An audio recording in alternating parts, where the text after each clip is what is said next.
Ladies and gentlemen, welcome aboard the Wright Flyer. I'm Randy Wright, and I'll be your captain on this solo flight special edition of our state-of-the-art radio program. Folks, this will be the final boarding call, so if you please, claim your seats, fasten your seatbelts, kick back, relax, and enjoy the show while I go ahead and delve into the pre-flight checklist, as there really is a lot of news and information to get to before I may fully indulge you with your in-flight entertainment. Well, folks, Trump is back on the warpath within the Twitter sphere. He cannot keep his stubby little thumbs away from that damn smartphone of his.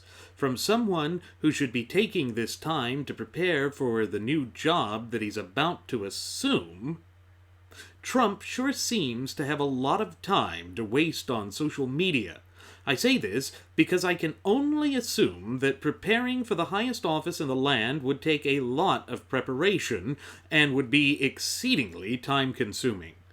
Before I started law school, there was a summer reading list that we had to complete. One of the books on it, whose title I've long since forgotten, stated that no one can truly prepare for law school. It's one of those things that you can only understand once you've been in it or through it. I'm sure the same can be said for the highest office in the land. When one assumes the mantle of leader of the free world, there's truly nothing else that can compare. And I'm sure that this is the same for those who have been in the military and those who have had to go into any type of grueling profession. That's why we have the meticulous schools for it. But for President of the United States of America, the leader of the free world, there is no such training. But one would certainly think that he would take the time to go to intelligence briefings. We know that there have been reports that he has not been doing that he's very similar to outgoing President Barack Hussein Obama in that respect, in so much as he's not going to a lot of these intelligence briefings and what have you. And then even when he does, he goes out onto social media to lambast the American intelligence community. This is a sort of thing that is destabilizing. It places us as a nation and people in an exceedingly precarious position. And that is certainly not something I would like to see be the mainstay with politics, or to become a new established norm with our political system. But I can also recall a sense of nervousness as I prepared to start my first year of law school, too.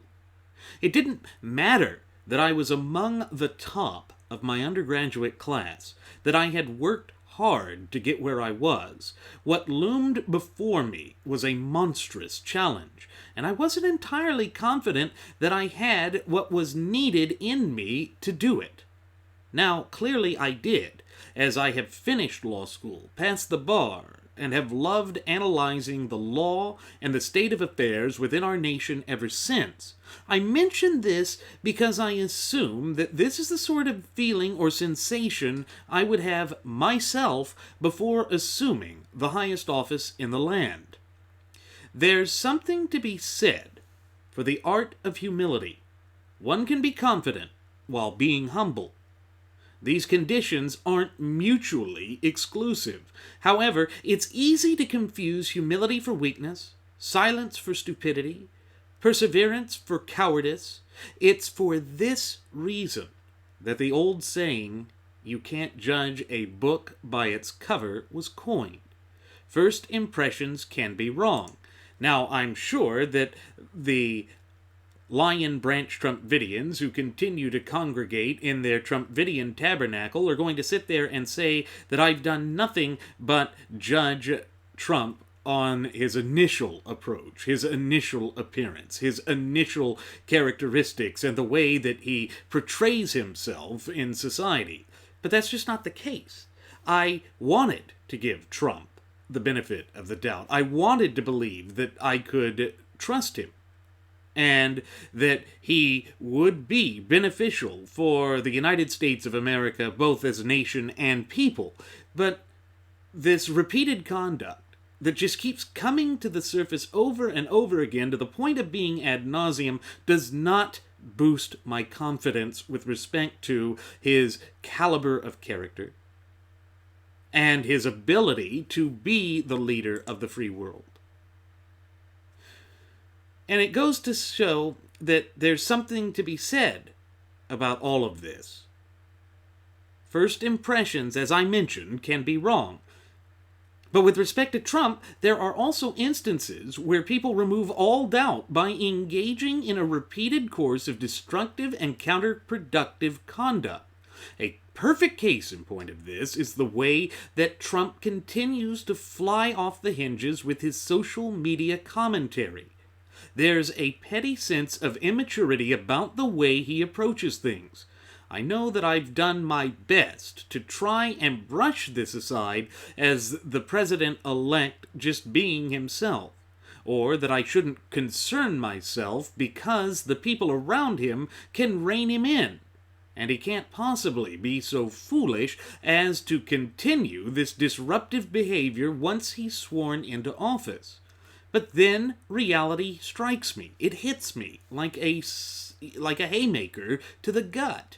This is the same phraseology we've heard with respect to the president-elect all throughout the election.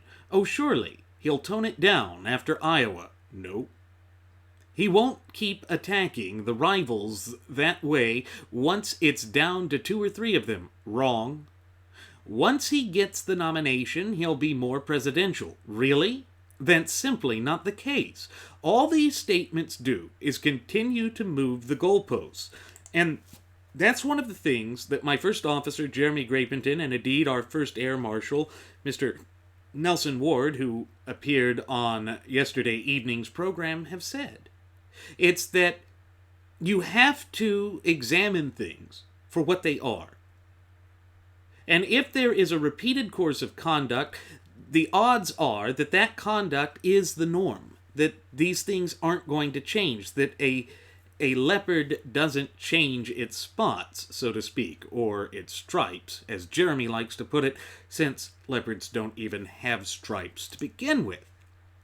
But, in a sense, when conservatives engage in this sort of exercise, we're really no better than Obama was when he made that now infamous line in the sand statement with regard to Syria and chemical weapons.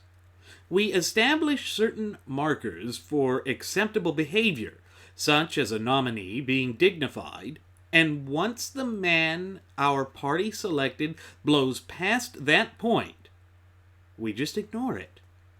It's like following from ahead, which is no different than leading from behind. Conservatives have been so browbeaten through the course of these disastrous 8 years that we've forgotten what it is to have the courage to stand up for one's principles and convictions. There was a time when this sort of thing on Trump's behalf and the way that he's been acting would never have been tolerated by the true ultimate wielders of popular sovereignty in this once thriving and flourishing representative republic of ours. But that seems like a very distant and nearly forgotten memory. It goes to the heart of one of the matters that we're facing, this idea that we no longer know who we are. That the frothing at the mouth Fabian socialist leftists have been so successful in their attempts to utterly redefine the United States that we no longer have a moral compass. And that is truly troubling. It's a staggering realization to come to. It's something that none of us really want to admit, because that means that we must admit our own shortcomings. And we never like to do that. No one likes to admit their own faults and shortcomings. But it is something that has come to the fruition. It is something that we are facing. It is something that we cannot take lightly. And it's certainly something that's not just going to go away. These days, we've gotten into the habit of making excuses. Like the followers of Obama in 2008 and again in 2012, we are ready to leap to our political messiah's defense for the indefensible. Why do we do this? Are we that seduced by the notion of victory that we want to embrace this era as the post-truth era? If so, that's a sad statement regarding the current state of affairs in this land. To me, it says something even deeper than all of that. It says that the frothing at the mouth Fabian socialist leftists have been more successful than we previously thought. They've managed to push the twin cancerous doctrines of political correctness and moral relativism to such a degree that even those who claim to want to preserve our time-honored values and traditions are willing to look the other way if it secures political victory. In other words, we are giving in for a notion of political expedience, as if surrendering to political expedience will somehow help us achieve our goals in the long term. I just don't see that to be the case. I don't see that to be the idea that it would be something that we accept. And again, it is something that goes to the root of why we have seen such divisiveness, why we have seen the strains of division grip the hearts and souls as well as the minds of the true ultimate wielders of popular sovereignty in this once thriving and flourishing representative republic of ours. It's because we have lost this notion of civil discourse. We have lost this idea that there is an attribute to us that is greater than all of us. You see, I know that we have oft-times reiterated on previous episodes of Radio Aviation Excellence, the Wright Flyer, that the sum of the nation is greater than the whole of its parts. That ties into this notion that the immutable natural law tenets are a quintessential essence of our national heritage, character, spirit, but above all, identity. And that this is what those nefarious elements who are hell-bent on the complete and utter annihilation of the United States as nation and people are attempting to achieve. And it seems that they have gotten much further than we originally anticipated, because we are unwilling to stay with the truth. I'm certain that this is not, however, what the Founding Fathers wanted, particularly Samuel Adams, because we know that he said that we had to be a virtuous people. In fact, I'm going to go out on a limb here and say that what we see occurring in our nation as I sit here, speaking into this microphone, conveying this message unto you, constitutes the exact and polar opposite of what Adams intended with that advice.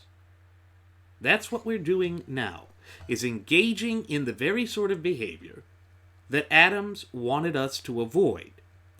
Instead of looking to the nation we'll be leaving behind for future generations, we assume the haughty position of, at this point, what difference does it make? Is this really the sort of image we wish to convey to our fellow countrymen as well as people around the world? What's happened to our sense of humility? This is a question that is not easy to answer. There's something else to put out there, though, folks. Conservatives used to blast Obama for attempting to blame former President George W. Bush for each and every problem that occurred in the first term of his administration. And it wasn't just his administration and Obama's regime, it is the way that things are. He just didn't want to try what is going on. It's that Obama wanted to have a scapegoat.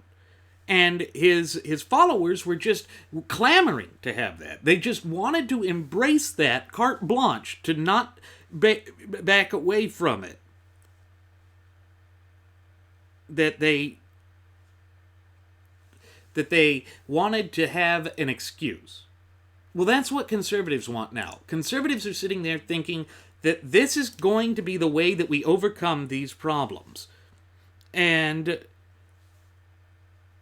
it is the way that we can restore prosperity. But nothing could be further from the truth. The truth of the matter is that if we want to get this nation back onto the path to prosperity, we have to accept self-accountability and self-responsibility working in tandem, thereby giving us self-determination. That has been the way that it has been in this nation since its inception some 235 plus years ago. And it's tragic. It's tragic that we have come to this point. It's tragic that we have forgotten what it was that propelled us to such lofty heights. But we said that at some point, Obama would have to assume responsibility for the current state of affairs. Well, there's a similar attribute that applies to President-elect Trump. When something negative or concerning about him comes to the surface, either he or his followers point to Hillary. Look, Hillary is an awful person. There's no doubt in my mind in regards to this, but she lost. She is in the past. She is not part of the current political landscape anymore. That is something I am thankful for. That is something that all conservatives should be thankful for. We dodged a bullet there. I'm just not so sure that the alternative that came down the pike is any better. Because we know that he supported her, thought she was great the first time around. But now he is assuming the exact and polar opposite position just to win over votes, to secure the amount of power that he has managed to secure for himself before heading into the White House. And that's just something that I have a little bit of a problem with. But as I said, Hillary is in the past. She will not be the next president of these United States. Donald Trump, on the other hand, will be.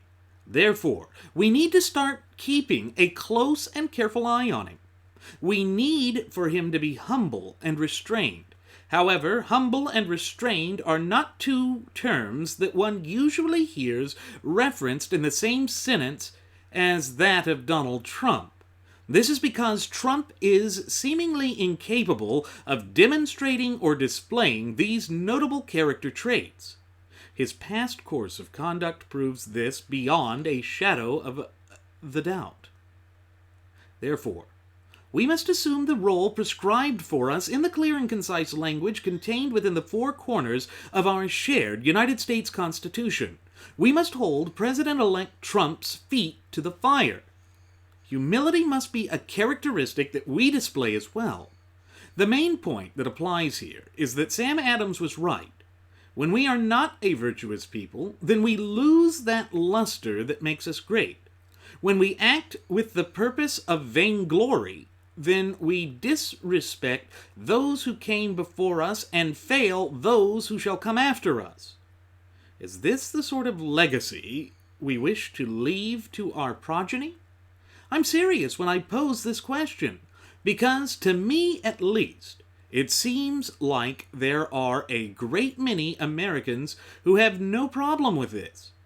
They are receptive to the idea that any tiny question with respect to Trump's ability to be leader of the free world is something that can essentially be dismissed as fake news, or being butthurt, or whatever other nonsensical term that comes to their mind.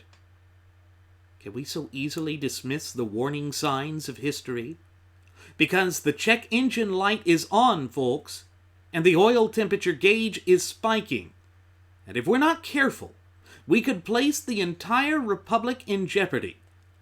Thus, what we must do is state that here is where our humility has to come into play.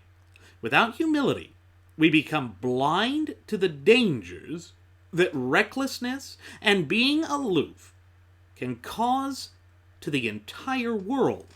The ability of Trump to take out the time to head to Twitter every time someone somewhere has something negative to say about himself does nothing to build a sense of confidence in me regarding his ability as a fair and restrained leader. When I see him try and shift the blame onto Hillary after defeating her with the chant of "lock her up," and then saying he won't prosecute her because he thinks she's a good person, I simply cannot feel confident with him. Because again, he is displaying the attributes of being consistently inconsistent. And if he is consistently inconsistent, that means that nothing that he says can be trusted. It means that he is willing to say anything to anyone at any given time merely to achieve his end goals. That's Machiavellian of him.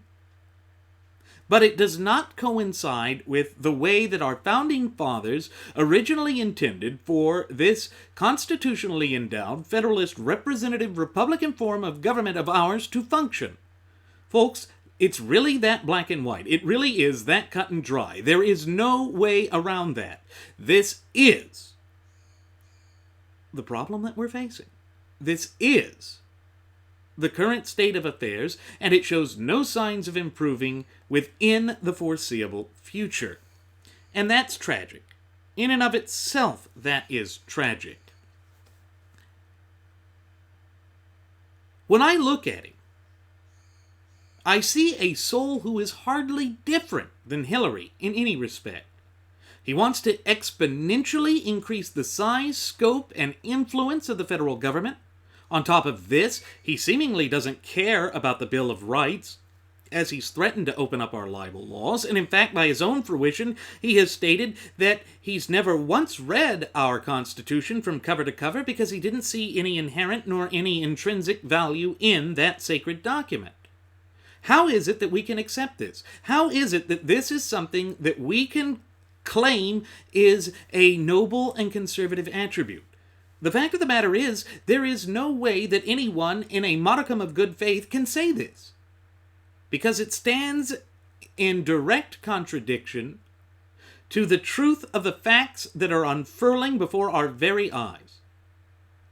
And we need to be realistic about these things. We need to realize that it doesn't matter which side of the political aisle handles the reins of political power in this once thriving and flourishing representative republic and vibrant community of popular sovereigns of ours. It is our duty in our capacity as United States citizens to hold their feet to the fire, to ensure that our fundamental and inalienable God-given rights are proactively maintained and safeguarded.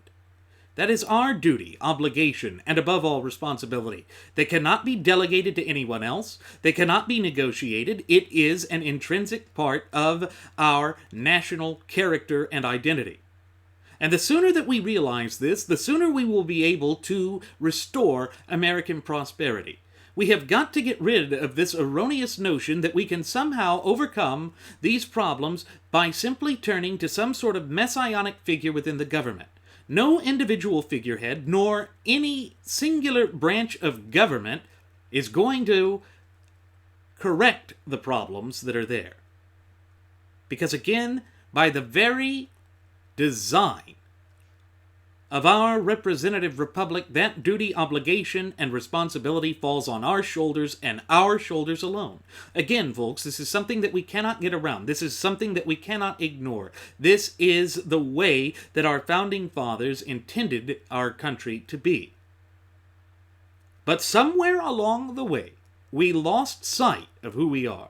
We lost sight of what it means to be an American citizen, and that is thanks due in no small part to the intermeddling on the part of the frothing at the mouth Fabian socialist leftists, their allies in the rank and file of the graduates of Pavlov's School of Journalism for the salivating mainstream media, and of course the historical revisionists and Common Core standard bearers in our ivory towers of academia from coast to coast and border to border. This is something that they have been working on for generation after successive generation, and it is something that we must come together standing shoulder to shoulder in solidarity and unity to oppose. Because again, no one else can. No one else will. This is our duty. This is our burden. In a sense, this is our cross to bear. You know, I want to tie this back into an historical attribute for the nation. Folks, this is not the first time this nation has faced such madness. A lot of Trump's positions are hardly different than those of second President John Adams. Adams was notoriously thin-skinned. It's why he had an uneasy relationship with his cousin Samuel Adams. John didn't like criticism. He utilized fear of foreign migrants to attempt to cut down on the fundamental and inalienable God-given right of free speech. And he did this through the Alien and Sedition Act. Adams allowed the government to imprison those who spoke out against the actions of the federal government. And as our first Air Marshal Nelson Ward mentioned last night, in the South, he even allowed the Postmaster General to go through mail to see if there had been mail that was speaking out against him, thereby destroying the correspondence of the true ultimate wielders of popular sovereignty, we the people. So, we know that this sort of thing was an intrinsic problem. It was one that came up in the earliest decades of our republic. So Adams, along with his followers, thought that there was nothing wrong with this course of conduct. They thought that this was just the way it should be. And unfortunately, they are not going to back down from it. They are not going to go away from it. And, you know, they didn't back then either. Of course, this course of conduct on the part of John Adams led to his eventual defeat at the hands of our third president, Thomas Jefferson. The people didn't want to be controlled by an overzealous central government. They cherished the rights and freedoms that were so hard-earned in the American War of Independence. There was a very real and legitimate sense that the government was becoming corrupt, and that all of the gains made during the Revolution had been lost. It just was a very real threat. It was a very real fear. And they were right to feel this way. Adams had utilized the power of the federal government in such a way as to pit it against the hopes, dreams, and future aspirations of the true ultimate wielders of popular sovereignty. In those early days of the Republic, people were vigilant with respect to their fundamental and inalienable God-given rights. They weren't about to simply hand it over to the political powers that be because they simply said so. There was this sense of independence with them. There was this drive to be greater, this drive to have a modicum of power that was their own. And that was truly unique to our nation. It was the first time that this had ever been attempted in the course of human events in all of world history. No other nation had originally, or as early, been founded upon the notions that we in these United States have. Those self-evident truths, as Thomas Jefferson penned it in the Declaration of Independence, that all men are created equal, and that they are endowed by their Creator with certain fundamental and unalienable rights, and that among these are life, liberty, and the pursuit of happiness. That is carried over in the letter and spirit of the Bill of Rights, or first 10 amendments to our shared United States Constitution. It is an intrinsic and inherent part of who we are, both as nation and people. But it is not something that those who currently wield the reins of political power believe. It is not something that they are advocating for. It is not something that they are championing, and therefore it is something that is beginning to fall by the wayside as the American people begin grasping at straws and seeking penultimate answers for penultimate concerns. Again, we just can't get around that. And with respect to that early generation, to do what we did, it would go against everything they fought so hard to achieve. The nation's strength comes from this spirit of rugged individualism. Indeed, that's the very spirit that defines us both as a nation and people. Sadly, it seems that we have started to forget this simple fact about ourselves. To my mind, we've started seeking the quick and easy way out of our current predicament. Instead of taking the path that will secure our liberty for generations to come, we seek political expediency. Is that truly reflective of the people we've become? I certainly hope not. When Trump attacks American companies for even thinking about having foreign manufacturing after his own companies have utilized this for their own wares and purposes and products, but then takes the word of the Russians over the American intelligence community, there's something wrong about that. The sheer irony of it, of course, isn't lost on me.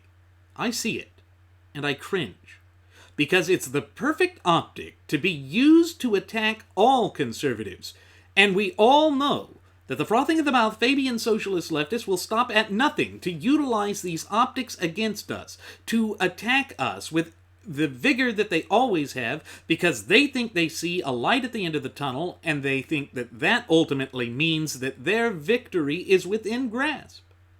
And if we're not careful, it will be.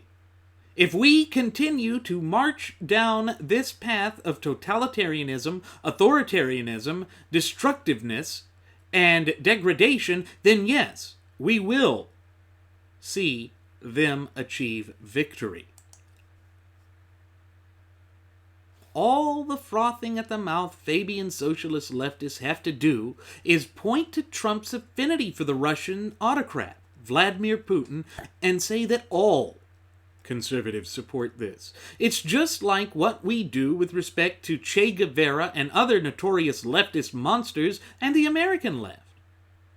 That's the trouble, when we seemingly lack a moral compass to guide our words, deeds, and actions.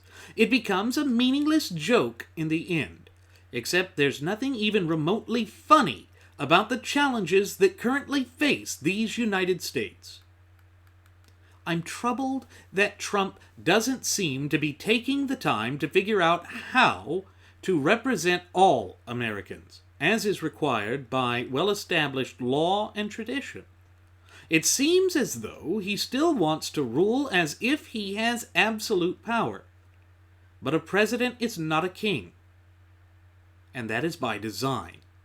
Our founding fathers didn't want our nation to be ruled by a king. They spent the entire course of the American War of Independence fighting against the tyrannical abuses of a king and parliament. Thomas Paine said that a monarchy was the most vile and evil form of government ever devised by the hands of men. I think that speaks volumes about what sort of government our founding fathers intended for the United States of America to be. Yet somewhere along the way, we've lost sight of this. We've convinced ourselves that centralized leadership is the only type of leadership that demonstrates strength. We've also convinced ourselves that humility is a form of weakness. That being meek means that one is a pushover. We self-aggrandize at this point. We have taken away the merits of who we are as a nation and as a people and left it as a shallow and hollow shell of its former self. We have seen self-professed evangelical leaders making excuses for Trump's infidelities and other problematic behavior. Now, I know that the Bible states that let he who is without sin cast the first stone, and do unto others as you would have them do unto you. I'm not judging Trump's soul. I'm not in a position to do that. However, I am in a position to determine whether his characteristics are those which qualify him to be president. To my mind, they don't. But we live in a republic, and the man was elected, and therefore I won't stand in the way of that. But I will not rest on my laurels either. As a citizen of these United States of America, it is my duty, obligation, and above all, my responsibility to hold my elected leaders accountable for their words, deeds, and actions. This is exactly what I plan to do. This doesn't make me a peddler of false news, nor does it make me unpatriotic. That's another trend that has become all too commonplace on either side of the political aisle. Whether someone merely disagrees over a certain policy position that is not related to a fundamental and inalienable right, people begin to condemn one another as being insufficiently patriotic, or as a scourge of evil. Seriously? This is what we've reduced ourselves to? There comes a point in time when we will have to overcome this sort of contrition. We are all popular sovereigns, and we must consider the community that we make up and in which we participate. We don't build communities like we used to. We're buried in our smartphones and have our heads in a cyber world as opposed to the real world. None of this bodes well for the future. And I think one of the biggest reasons for this is that we no longer take responsibility for our own words, deeds, and actions. We've gotten into this habit of perpetually making excuses for ourselves and for others. Not only is this trait unattractive, it's intellectually disingenuous. It's another form of escapism. That seems to have become the new basis of our society. We want to escape the burdens of life, while at the same time being able to enjoy the bounties that are the fruit of being responsible. This is a recipe for failure. We have become complacent, and that means that our sacred liberties and rights are in jeopardy. Reagan once said that liberty is just one generation away from extinction. He wasn't wrong when he said this. What the current state of affairs in this once thriving and flourishing representative republic and vibrant community of popular sovereigns shows is that people on both sides of the political spectrum would rather be told what to do than to think for themselves, and I, for one, do not wish to see our nation go down this path. I, for one, would like to see America restored to that robust and rugged individual character and spirit that propelled us to such lofty heights in our relatively brief yet illustrious history. But that does not seem to be the path or the course that we are setting ourselves upon. Instead, we are clamoring for that which is just disgusting. We like the sensational, and we've reduced ourselves to merely seeking the sensational. But I don't think that serves us well. I don't think that that serves as a good representation of the true ultimate wielders of popular sovereignty in this once thriving and flourishing representative republic of ours. But if we do not begin to admit that this is a problem, a very real problem, one that we will have to overcome, then this problem is going to fester. It is going to metastasize, and that is going to make these problems that are facing us linger. It's going to worsen them, deepen them, make the pain that we suffer as a direct result of them all the worse. And why is that? It is because we have become complacent, and that means that our sacred liberties and rights are in jeopardy. As I said earlier, when we step back and think about this logically, we begin to realize that this is counterproductive. I say this because, as we have oft-times stated on previous episodes of Radio Aviation Excellence the Wright Flyer, the two fundamental pillars of the American spirit are self-accountability and self-responsibility working in tandem to give us self-determination.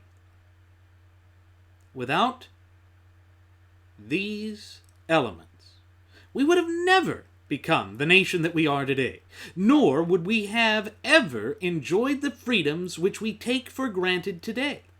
These are the simple truths that we've allowed ourselves to go blind to.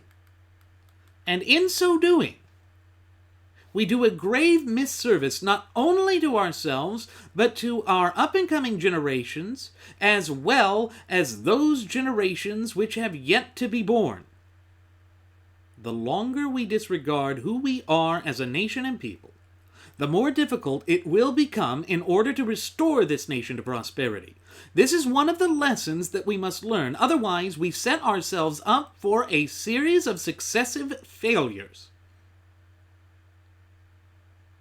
But there's another reason that we should expect humility on the part of President-elect Donald Trump. It is the fact that he represents all Americans. Therefore, he is a microcosm of who we are. The president whom we elect reflects the values that we as a people hold. And this is something that the world takes notice of. We should expect the highest standard from those who go out onto the global stage to represent us. In other words, we should expect the best, and nothing less than the best will do. That is how it must be. It's the best way to ensure that our liberties and our freedoms are not encroached upon. When one is the leader of the free world, one can be assured that he will face disagreements. Not only that, he can also expect to face harsh and brutal criticism. That being said, the leader of the free world is also one who is supposed to ensure that the laws of the United States are faithfully executed. This is one of the few duties that is enumerated on the highest office in the land by the clear and concise language contained in Article 2 of our shared United States Constitution. In other words, it means that he has to ensure that the First Amendment is neither belittled nor abridged. However, I'm not confident that Donald Trump is capable of this. His constant running to Twitter in order to throw a temper tantrum whenever anyone has anything negative to say about him leaves me with little confidence that he can govern as a restrained leader. It is for this reason that we say that presidential restraint is very important. It ensures a proper balance. In other words, the proper checks and balances within the government. However, neither side of the political spectrum seems to care much about this anymore. They're all about, again, political expedience. They are all about, again, achieving their ends come hell or high water, and damn the torpedoes. In other words, what they are literally seeking to do is to have the ends justify the means. This is what both sides of the political spectrum have been reduced to. And it speaks volumes about the current state of affairs, the current health of this once thriving and flourishing representative republic and vibrant community of popular sovereigns of ours.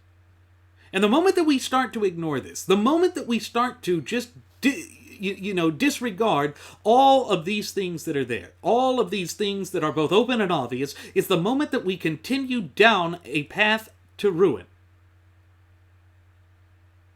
Well, folks, I don't want to see the ruination of my beloved homeland. I don't want to see our sacred liberties, rights, and freedoms sacrificed on the altar of the almighty state. Because I know that that is diametrically opposed to the natural law tenets that form the cornerstone of not only our shared United States Constitution, but also our constitutionally endowed federalist representative Republican form of government. These are things that we cannot escape. These are the self-evident truths of our era, and the longer that we ignore them, the longer that we disregard them, the more it places us in an unsustainable and precarious position. And it is high past time that we realize this. It is high past time that we hold ourselves accountable and responsible for this and do what is necessary to restore American prosperity. It will be difficult, but nothing worth having ever comes easily. Nothing worth having ever comes without a struggle. That is just one of those natural attributes and characteristics of this thing we call life. It just is. We've entered a phase in this nation's history where might makes right. We will defend anything that our leader says as long as it's our guy. This is not what America is about. Indeed, this is the very sort of thing that George Washington warned about in his farewell address. He said that if we were to break down into competing and disparate factions, that we would ultimately lose sight of the overarching message of America. Unfortunately, I think that this is exactly what has come to fruition. Some of Trump's followers simply disregard every negative thing about him, as if there is no reason to question his leadership capabilities. They don't think it's important to hold our leaders accountable if they hail from our side of the political spectrum and aisle. I find this sort of behavior odd. It doesn't really make any sense to me. I would think that we would want to hold our leaders accountable irrespective of what side of the political spectrum they come from. We should all recall that our responsibility extends to all Americans. That and our capacity as the true ultimate wielders of popular sovereignty in this country requires us all to recall that our responsibility extends to all Americans. That, in fact, we are expected to secure the blessings of liberty not only for ourselves but for our posterity. This was what our founding fathers expected of us, and yet we have seemingly lost sight of it and care very little about it.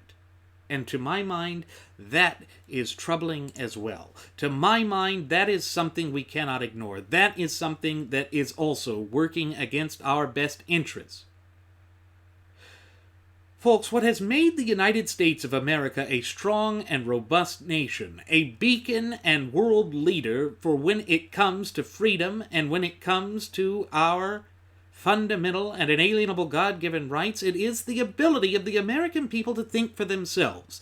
It is our characteristic rugged individualism that has set us on the stage to reach such lofty heights in our relatively brief yet illustrious history. Yet as I sit here, speaking into this microphone, conveying this message unto you, our cherished listening passengers and audience members, I wonder whether we have completely forgotten this. I wonder whether the strain and stream of excuses will ever come to an end. Because when we stop and think about it, and when we literally look at this with a modicum of objectivity, the only inexorable conclusion that we can come to is that we are facing a rogue, tyrannical, and out-of-control government. There really is no other way to put it. That really is the current state of affairs, and it is afflicting this nation like a pestilence and a plague. So that raises the significant question of whether we can, and if we can, how do we overcome this? By staying true to the Constitution. You will find that that answer is constant. That answer is constant because the Constitution is constant, because those natural law tenets that form the bedrock foundation of that sacred document are by their very nature immutable, meaning they're just as applicable today as they were some 235 plus years ago at this nation's inception, as God willing they will be some 235 plus years from today. But again, it is going to require that we, in our capacity as United States citizens, proactively maintain, safeguard, and secure our fundamental and inalienable God-given rights. We need to stop looking for messianic figures. Messianic figures are going to let you down each and every time. Because there is no such thing as a political messianic leader.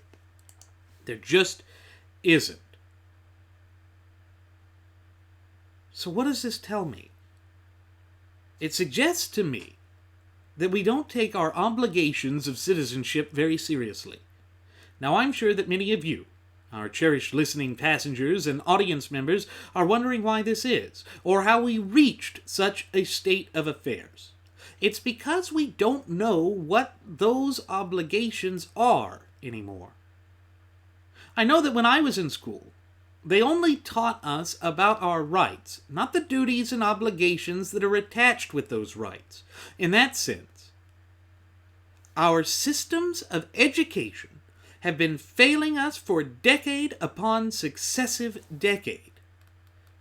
Again, this is why it is absolutely imperative that we foster a fluent and working knowledge and understanding not only of our shared United States Constitution, but also of our fundamental and inalienable God-given rights.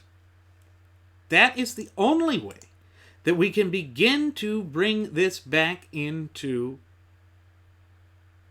proper perspective, which in turn gives us the ability to stand up to the government, particularly when it is working against our best interests as a nation and people.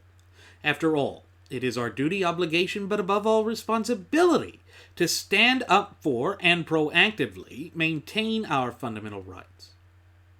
That is what it takes to be a free and responsible, and dare I say, as Sam Adams required, virtuous people. But we've lost sight of that. We don't stand by that anymore. We don't embrace that as a fundamental, intrinsic, and immutable part of our national character, heritage, spirit, and above all, identity. Because those institutions of academia that have been infested by the historical revisionists for generation after generation have done everything within their power to blind the up-and-coming generations of Americans to what their role is, to what their obligations and expectations are, and that is something that works to our great detriment each and every time. There is no question in my mind that the United States citizens are among the most caring and compassionate people in the world. We are also counted among, if not the most, at least the top 10 of the hardest working people on earth. But we have been burdened by our government. We have been saddled with that which no free people should ever be saddled with. And yet that is the unfortunate current state of affairs in this once thriving and flourishing representative republic and vibrant community of popular sovereigns of ours. It is something that shows no signs of improving within the foreseeable future unless and until we are willing to stand up for ourselves and begin to think of these things in such a fashion. Unless this happens, it will be exceedingly difficult to restore American prosperity. Nevertheless, this is no reason to despair. It is a problem that we can rectify, but it will require a proactive and vigilant effort on our part. Because nothing worth having, as I said, ever comes easily. Nor do we respect that which is merely given to us. I suppose the most critical attribute that we should expect from the leader of the free world is the ability to show a modicum of restraint. I know that this is a point that I have been harping on throughout today's Solo Flight Special Edition of our state-of-the-art radio program. But that's because I fail to see Donald Trump acting with any sort of restraint. He simply goes about acting in a reckless and, dare I say, impulsive manner. These are not the characteristics that we expect from the next President of the United States of America. Above it all, one of the things that we are facing as nation and people is a dangerous trend of delving into groupthink. It seems as though we have lost the ability to think for ourselves. Of course, this is dangerous when you live in a free representative republic like that of America. It is for this reason that we, here at Radio Aviation Excellence, the Wright Flyer, stress that the fundamental pillars of American society are self-accountability and self-reliability working in tandem, thereby giving us self-determination. In fact, the strength of the American people is the ability to think for ourselves and to adapt to whatever hurdle, obstacle, and adversity that has been placed in our path. Through our rugged individualism, we have been able to overcome every one of these things that has occurred in our relatively brief yet illustrious history. Again, this is part of the reason why my first officer, Jeremy Grapington, and I had issues with Trump's slogan of Make America Great Again. It's because this statement presupposes that we've completely lost all of those attributes of our national heritage, character, spirit, but above all, identity. I simply do not believe this to be the case. We are still governed by the supreme law of the land, which, pursuant to Article 6, Clause 2, is none other than our shared United States Constitution. This further demonstrates the reason why we've said that the only litmus test that matters when determining whether or not a candidate is qualified to be President of the United States is the Constitution itself. Literally no other attribute matters. Nothing else is as important as the Constitution, because it defines us as a people and a nation, and it prescribes the proper scope and application of the government. And when the government utilizes or exercises power outside of the methodology prescribed in the clear and concise language inside the four corners of the Constitution, then that government is in breach of the social compact or contract. That is our Constitution. Our Constitution is the greatest social contract ever devised by the hands of men, yet divinely inspired by providence above. But if you listen to some of the voices like those of Edmund Kozak over there at Laura Income's Life Zieg Heil page, he would have you believe that those of us who are true dyed-in-the-wool constitutional compositionists, in other words, those of us who want to see strict adherence to the Constitution at all levels of government, are mistaking the Constitution for perfection.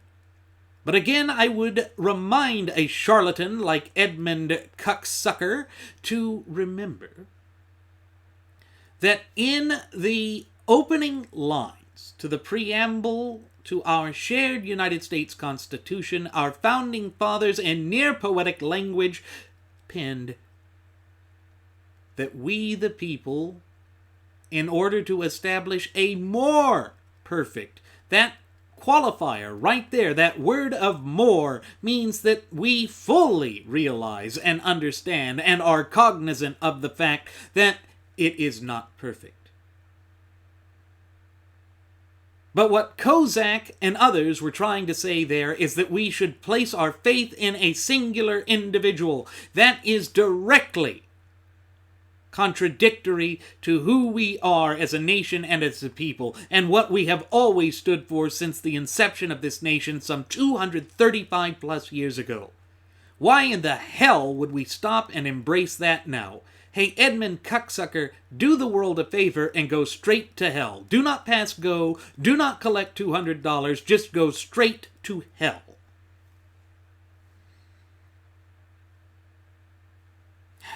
Quite literally. Everything else pales in comparison to the Constitution. The Constitution is the end-all, be-all of who we are as a nation and people. It prescribes the proper scope and application when it comes to the utilization and exercise of political power. Therefore, whenever we distance and divorce ourselves from the clear and concise language contained within the four corners of that sacred document, we are doing a grave disservice, not only to ourselves, but to the up-and-coming generations as well as those generations which have yet to be born. I wish that weren't the case. But it is the inescapable, self-evident truth that we face, and it shows no signs of improving within the foreseeable future. J.D. Rucker, over at the New Americana, had an interesting article. Rucker explained that he is made nervous by Trump's apparent stream of conscious tweets. It shows us that his thoughts are an eclectic mess that are impulsive by their very nature. When the president-elect is incapable of constraining himself, it makes you wonder what he will do in his capacity as Commander-in-Chief of the Armed Forces of the United States. I shudder to even think of the potential consequences that could result therefrom. In last night's episode, we said that we would give President-elect Trump credit where credit is due. But we will also hold him accountable for his words, deeds, and actions. That is what every conscientious American citizen should do. After all, we don't want the president to fail because that places the nation on a trajectory of failure. That's something that I feel we could ill afford at this critical juncture in our nation's history. In other words, we must root for American success. And the only way to do that is to hold our leaders accountable. I know that this might sound repetitive, but it is the honest-to-God's truth. The more that we depart from this, the more difficult it will be to rectify the great litany and plethora of problems that face us as nation and people. I think our first Air Marshal, Mr. Nelson Ward, was right when he said that people are willing to believe a lie if they are afraid it's true, or that they hope it is true beyond all hope and reason. Again, this is part of what happens when we allow ourselves to be plunged into a raw emotional state. It leaves us susceptible to the sort of dark and twisted machinations which, in turn, will lead the nation down the path to tyranny, despotism, and ultimately oppression. It is imperative, then, that we all retain the ability to think for ourselves. Critical thinking is one of the ways that we can prevent ourselves from being taken advantage of, which in this era is exceedingly important. The lie we are leading ourselves to believe is that Trump will, at some point, modify his behavior and respect the traditions of the United States. Nonetheless, there's nothing in his behavior that indicates that he will, or even that he has the desire to change. Now, his loudest cheerleaders will claim that they wouldn't want him to change. That part of their attraction to him and why they threw their lot in with him is because they like his fly-by-night attitude. Well, truthfully, such an approach to governance is dangerous. It suggests that he's unhinged and doesn't even remotely consider the consequences of his actions. That doesn't bode well for the future. It doesn't help us, and it certainly does not place our nation on a more solid footing than it would have otherwise. Yet, it is the problem we are facing. It is the destructive element of those who would do anything and everything for political expedience. They don't want to admit that there are problems with their approach here. It would be too difficult for them to bear the burden of realization that they are indeed responsible for their words, deeds, and actions, and that they will be held at the end of the day accountable for the words, deeds, and actions that they chose to act upon, or even those that they omitted to act upon. Because we know that this nation is based on a social contract. That means that there are legal duties, obligations, and responsibilities that are contained within it, and we must be held to a legal standard. And in our legal parlance, in these United States of America, an omission is considered just as detrimental as a malicious act, depending upon the circumstances surrounding the matter in question. Self-responsibility, self-accountability, these two elements working in tandem, it cannot be stressed any more emphatically than I already have on this episode, and indeed on previous episodes of Radio Aviation Excellence, the Wright Flyer, be stated as such. It is that important. It is of the most important duties, obligations, and above all responsibilities that we have in our capacity as the true ultimate wielders of popular sovereignty in this once thriving and flourishing representative republic of ours. It just is that way. But I have a feeling that when it comes down to the area of national security, this sort of unpredictability on Trump's part is destabilizing for the nation as a whole. Furthermore, it will strain the alliances that we do have and make our enemies bolder. They will play on the fears of the American people, which will only worsen our deteriorating stance in foreign policy. This is part of the reason why outgoing President Barack Hussein Obama is busily working on pushing through his goals. He knows that the rest of the world will jump at the chance to have these last-minute changes implemented before Trump has a chance to take the reins of power in the United States.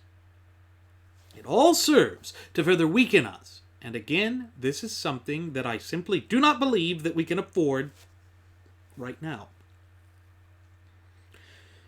The other thing that his loudest followers had crowed throughout the entire election was that they supported Trump because he would surround himself with the best people. Part of the problem that I have with this claim is that his people seem incapable of altering his Twitter habits. It's as though they cannot control him and prevent him from agitating things in the arena of social media. Again, this is something that reflects poorly not only on the president-elect himself, but also on his many surrogates. As long as he continues to spout off things in Twitter in such a reckless fashion, it is nigh impossible for me to trust him. I say this because the old Reagan saying is that we are supposed to trust but verify. Unfortunately, all the evidence is verifying the original concerns and restraints that I had with him in the first place, which is also the reason why I could not bring myself to vote for the man. It is true that we have the freedom of speech. However, there are consequences that attach to the things we say. This is why Jeremy and I have oft-times reiterated on previous episodes of Radio Aviation Excellence, the Wright Flyer, that you must always be willing to accept the consequences that come with the exercising of your rights. Trump must realize at some point that he no longer merely speaks for himself. He voluntarily assumed the position of representing all Americans, even the ones who disagree with him. This was something that Obama at least feigned support to. However, with Trump, I'm not getting the sense that he'll even attempt to feign such a magnanimous position. He simply doesn't care. In his mind, it's all about himself, and to my mind, this is dangerous. Rucker is right when he says that Trump's tweets have given us an unprecedented glimpse into the thought process of a president. He's also right in saying that all of the negative characteristics displayed by Trump via his tweets make it obvious as to why so many of his business ventures failed. It's because he's selfish, petty, and dare I say, incompetent. Again, these are not the sorts of characteristics that we expect from a president. The president-elect should scrutinize his words before delivering them. After all, this is what a statesman is supposed to do. then again, Donald Trump is no statesman. Folks, there's another attribute about this that we need to address. Yes, he says in one of the multitude of tweets that he spewed out this morning that Hillary Clinton is guilty as hell. Great, wonderful. But this further demonstrates how the man is consistently inconsistent. We know that he went forth to bark about how the phrase lock her up only sounded good on the election trail. Why is he backtracking on that now? Will he actually do anything about this? Or is it, as I suspect it is, that he's merely attempting to manipulate public opinion with regards to these sorts of things? Again, this seems petulant in a sense. It seems as though it's beneath the office of President of the United States, and this is because it truly is.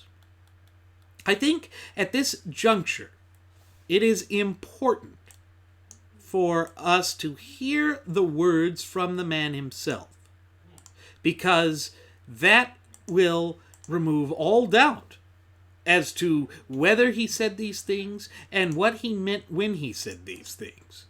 And it also comes to the forefront of the problems that we're facing, because he has acted in such a way that he's disregarded the way that our nation is to work, the way that we function as a republic, and again, it just cannot be ignored. It can't be. But he would want us to. And Michigan hasn't been won for many, many years, long time ago. But at the last moment, I said, 9 o'clock in the evening, let's go to Michigan. Okay? Right? Because I heard my opponent had scheduled Michigan unexpectedly. It was like all of a sudden with President Obama and Michelle and Bill and Hillary, and they were going to Michigan. No, it's okay. No, forget it. That plays great before the election. No, we don't care, right? Now we don't care. At least, that's the way he wants us to think about it. That's the way he wants us to assume that it's going to be. But we do care. He made that part of his campaign. In fact, the Washington Examiner rightly points out that during the campaign, Trump had promised to appoint a special prosecutor to investigate Clinton's private email server, which led to the lock her up chant becoming a hallmark of the entire campaign. But as the clip we just played demonstrates, he changed his tune immediately after the election. Of course, his incoming press secretary, Sean Spicer, has said that Trump's tweet is supposed to reflect his statements on his campaign trail, but that they don't represent that he has any plans on prosecuting Hillary. In other words, the man is continuing to walk on both sides of the issue. He's continuing to lie to the American people. And yes, that is a lie, as it is clearly intentional. There's no other way to consider it, folks. He's making a boondoggle of the entire situation. Folks, this is not me holding Trump to an impossibly high standard of honesty or integrity. I'm just reflecting on the fact that a great many of his loudest supporters all throughout the campaign trail said that the sole reason they supported him was they considered him a straight shooter. Yet his words, his deeds, and his actions fully demonstrate that nothing could be further from the truth. Trump is not about being a straight shooter. Rather, he's willing to say anything to anyone at any given time to get whatever the hell he wants. Maybe I'm mistaken, but I thought this was part of the reason why these voters rejected the other candidates vying for the nomination of the gutless opposition party, or GOP. They harped on the issue that they simply could not trust these other candidates. But what gets me is the fact that they supported the man who was the least honest of the great plethora of candidates who sought the Republican nomination. These are just the simple truths that we cannot escape. They are both self-evident as well as open and obvious. Nevertheless, the Lion Branch Trumpidians continue to ignore reality. I fear this is what Sam Adams was attempting to avoid when he begged the American people to be a virtuous people.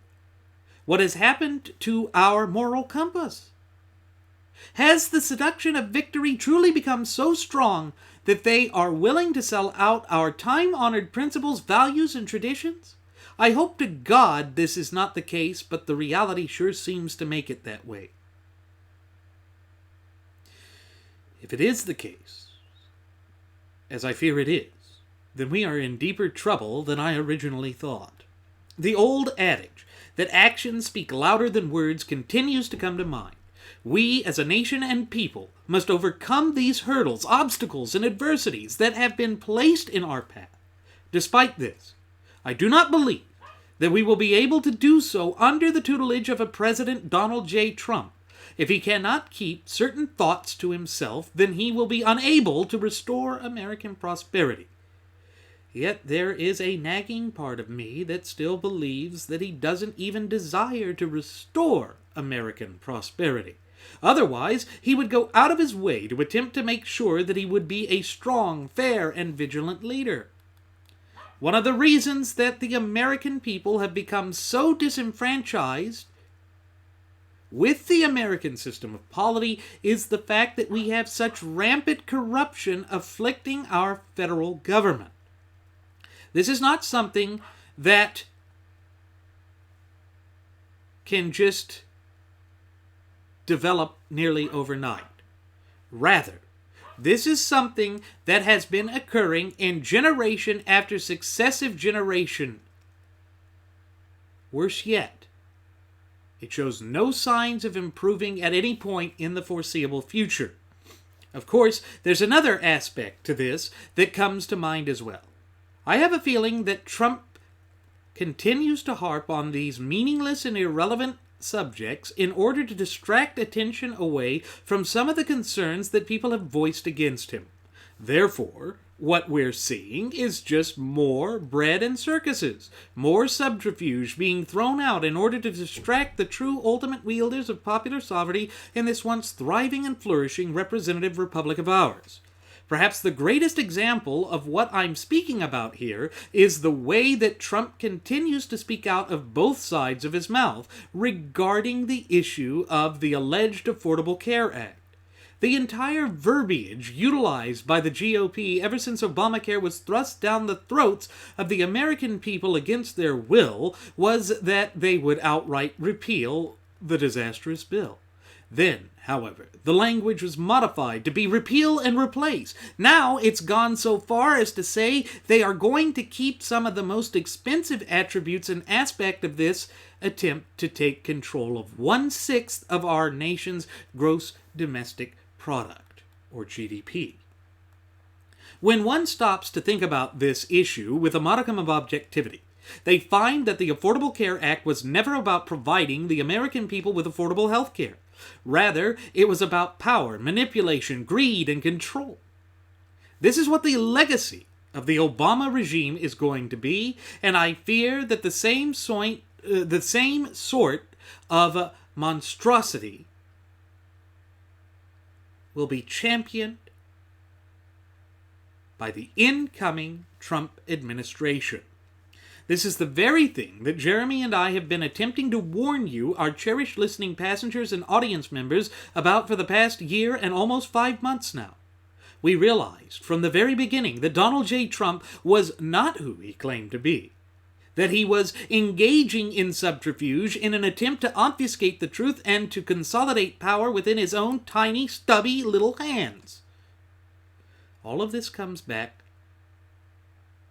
to one of the primary messages of today's Solo Flight Special Edition of our state-of-the-art radio program, namely, that humility is a desirable characteristic that is a prerequisite of any decent and good president of these United States of America. No one likes a braggart who continues to bloviate and trumpet his own success, particularly when the things he says are consistently inconsistent. It gives me no reason to believe that there is any modicum of truth to the things that come out of his mouth, or more appropriately in this case, from his tiny thumbs on social media. We must all strive to hold government accountable, and that means we hold those who wield the reins of political power in the United States accountable for their own words, deeds, and actions.